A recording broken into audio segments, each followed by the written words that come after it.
What is up, everyone? P here with Go Designs. Real quick, doing a little different type of video here at one of our job sites. I want to give you guys an update. So one of the exciting things that's getting done today is the pergola structure. I'm gonna call it a pergola because it's a steel structure with a corrugated roof on top. There, you see it there. Go walk over here.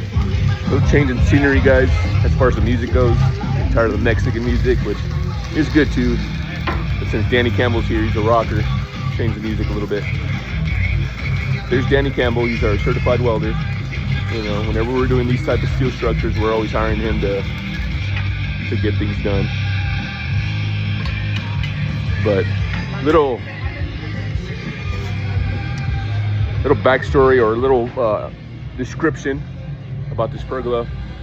It is 4x4 posts, 4x8 I-beams, 4x4 rafters, and then there's a corrugated metal roof that goes on top. Corrugated metal roof is a special order. It's powder coated a rustic red, so the manufacturer had to actually manufacture that for us, which we think is pretty cool. But a outdoor kitchen area with stone veneer. The outdoor kitchen area it's a little bit smaller. She had one before was a little bit bigger. She never really used it like she should. So with this one, we went with a little bit smaller. All it is a grill, a mini fridge, and counter space, and a couple plugs so she can plug in margarita machines or food warmers or whatever. So that's all we did for the outdoor kitchen. So it's a little bit smaller than what we do. But again, when we're designing custom based on what our clients' expectations are, their needs. Coming over here. So a lot of space underneath this pergola to put a big dining table. Right next to the pergola, there's a grass area where you can put bean bags and or you can put you can actually set another dining table on there, a small one, a round one for the kids.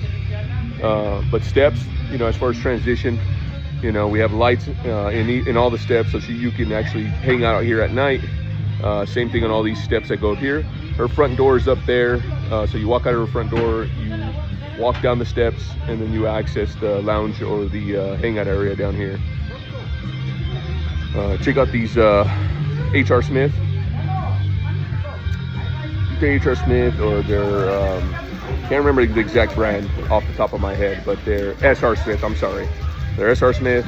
They're the Artisan Series handrails, so they're all stainless steel. They're all grounded and bonded, so nice and sturdy. We have one on each side of the pool. Travertine for the coping.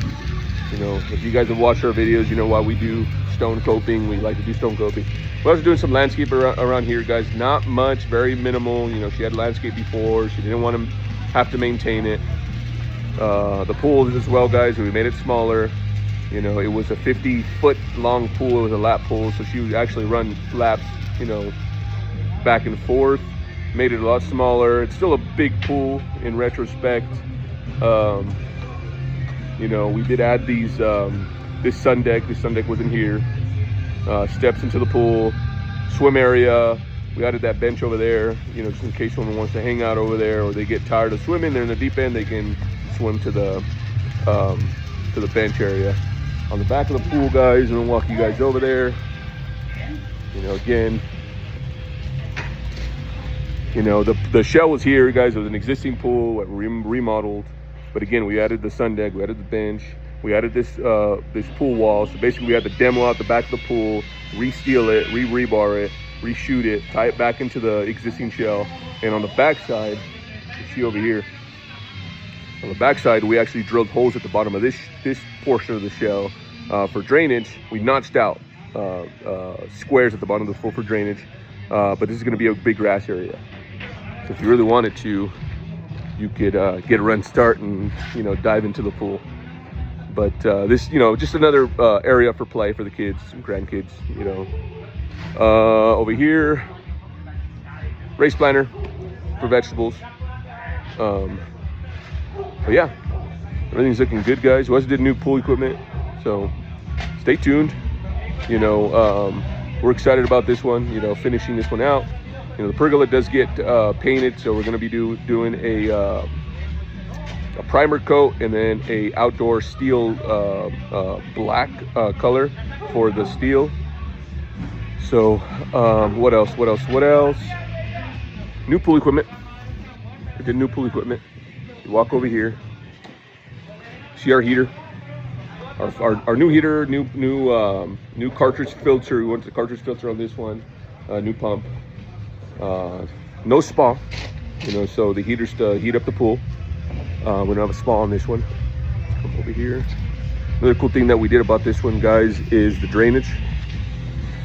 So she does have a basement, and she had mentioned that before when it rained, a lot of the water, they'd have to put like bags of sand in front of these doors so that the water won't get into the basement.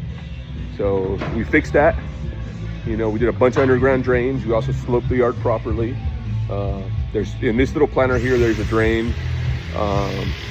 We notched out underground drain there, as you can see right there. And we also tied in the gutter system to those drains. It drains out to the lowest part of the yard, which is on the back side of the property. So what else? 2 skimmers, guys. We always do 2 skimmers on our pools, depending on the size. Sometimes we do more. Sometimes I don't think we ever do less. Again, we just haven't had. I guess if you call like a play pool, we would probably do 1 because of the size. But other than that, we're doing most of our jobs. We're doing 2. 2 main drains at the bottom. They're 3 feet apart. There's codes for that kind of stuff. Travertine coping, white tile from Aquabella.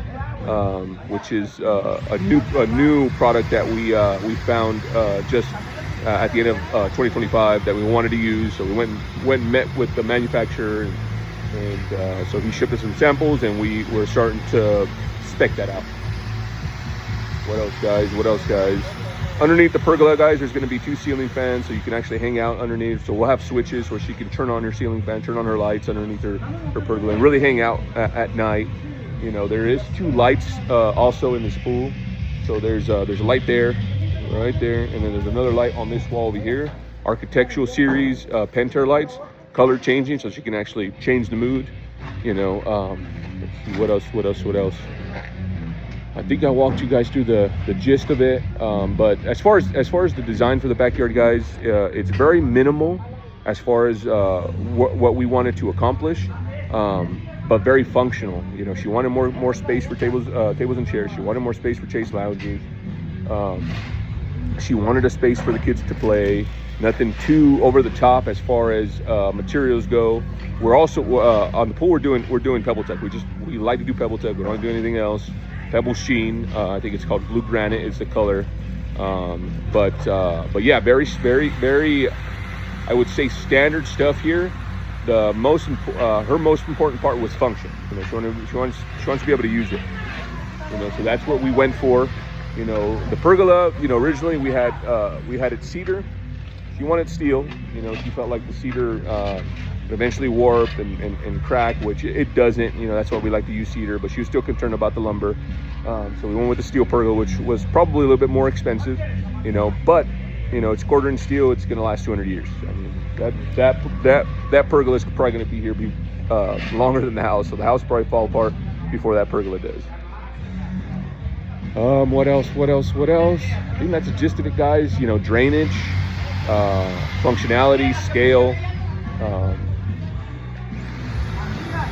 Yeah, that's kind of why we design first. We want to meet clients' expectations. Everybody has everybody has a different lifestyle. Some people have kids, some people don't. Some people have pets. You want to consider all those things. Architecture of the home always comes into play. So super cool, guys. Super cool, super awesome design. I can't wait to show you guys once we're done. And yeah, one more thing is this concrete does get stained. So we always do a stain. We also did a sample for her so she could make a decision. So if she likes it, this is one of our favorite ones. This rich earth and a couple different other colors, but normally we're trying to spec out a color called wet sand. again, depending on the design, you know, we think that this matches really well with the travertine. So we made our samples so you can make some decisions and say, okay, I like that stain, then we can move into staining the concrete. I mean, we wouldn't do that until the end anyway. So we also added these buttresses, guys. You know, we did notice this wall was leaning a little bit. Maybe it was built that way, but we wanted to make sure that we don't take any chances. So we built these buttresses just to help retain, you know, that wall. There's steel in those buttresses, the footing underneath those buttresses. I kind of did that for free. I mean, I was just worried about it, so I didn't really charge the client. But those are things that we do when we do projects, when we see something that needs to be corrected. Sometimes if it's a big enough project, we have to charge. Most of the time we're like, let's fix it, let's make it right, you know, we're here, that sort of thing.